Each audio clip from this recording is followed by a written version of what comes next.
they wanted us to try to identify them in such a way that they would qualify for long-term Social Security disability.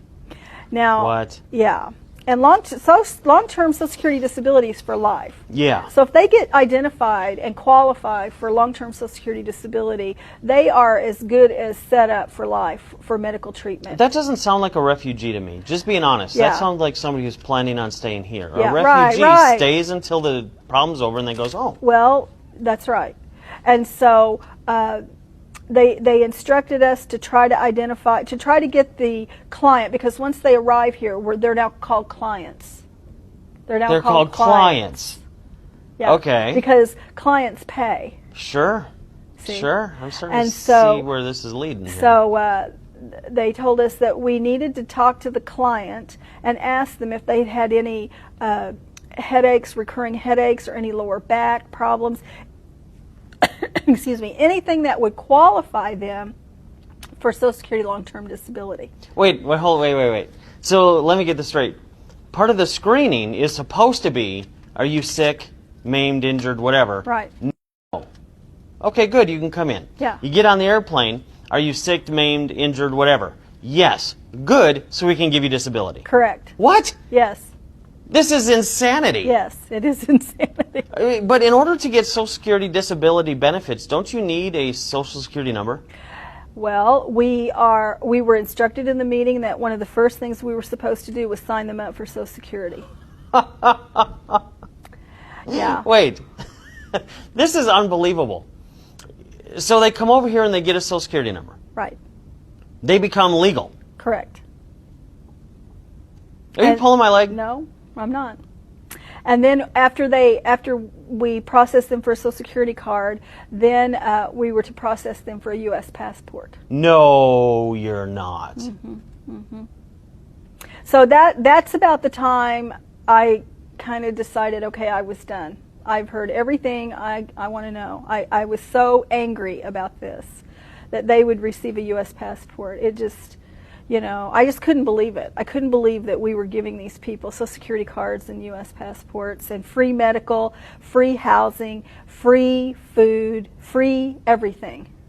Yeah, but the thing that bothers me, because the food we can recoup from, and the money irritates me, but we can earn it back and we can stop the program or whatever it is. Mm-hmm. But once you give somebody a Social Security number, mm-hmm. and you give them what's considered globally the golden ticket, which is a U.S. passport. Right. That is beyond comprehension that we're doing this. That's right. Do bureaucrats know this is happening? Well, interestingly enough, no, they don't. A lot of governors are unaware of how many refugees have come into their state, where they're located, under what conditions they've arrived. And I believe this is intentional. Now, we do know that the governor of Texas and the governor of Tennessee have both stopped this, and they're refusing to take any more refugees. In fact, the federal government has filed a lawsuit against both of those states because they're refusing to take any more refugees. How dare you keep your people safe? Right. But, okay, so let's just say all the states are saying we want to pull out of this refugee resettlement program mm-hmm. from the federal government. Then they're fine, right? There's no other way the refugees are getting in? Well, no. The state can assert that they no longer want to receive refugees, and then the federal government says, all right.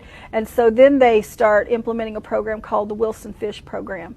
And Wilson Fish simply bypasses the sovereignty of that state. In other words, the state no longer processes the refugees. That means, in plain English, you no longer get to know how many are coming in, when they're coming in, where they're going, how much money is being spent on them, whether they're diseased or not diseased. You've lost all control over the entire situation, and as a sovereign state, you've relinquished that. And so Wilson Fish comes in then, and all of the federal monies that are set aside for this program bypass the state and go to third-party entities. And that would be something like Catholic Charities or Jewish Vocational Services. So it would bypass the state entirely, and they would take over the entire process of processing the refugees. That's crazy. It is crazy.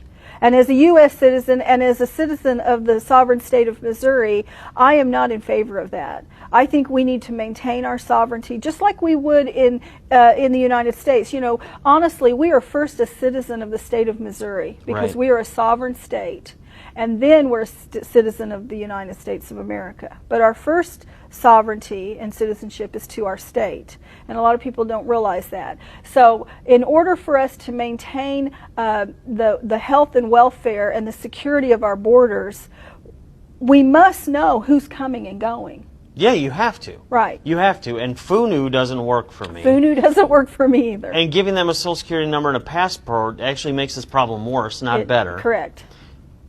Have we been placed at risk? I mean, you mentioned that this is an invasion. Mm-hmm. Are we at risk? I believe we are at risk, Josh, because when they come in, we're urged to compatriate them with fellow refugees, those who have come in before them.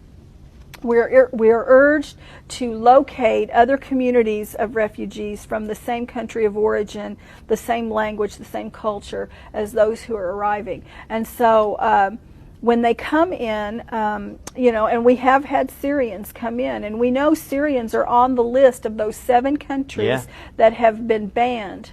And so we've received Syrians here in Missouri. Even after the ban? Yes. What? Yes. And so these Syrians are coming in, and we know that they are coming from a country of origin that has malevolent intent toward us as a nation. And we now know they're not being vetted, and we now know that not only are they coming from a malevolent country, or a country that has malevolent intent, and we now know they're not vetted, we're giving them support, and we're giving them a passport. What name do they put on the passport if their name on the thing is FUNU? I don't know. Can they just pick a name?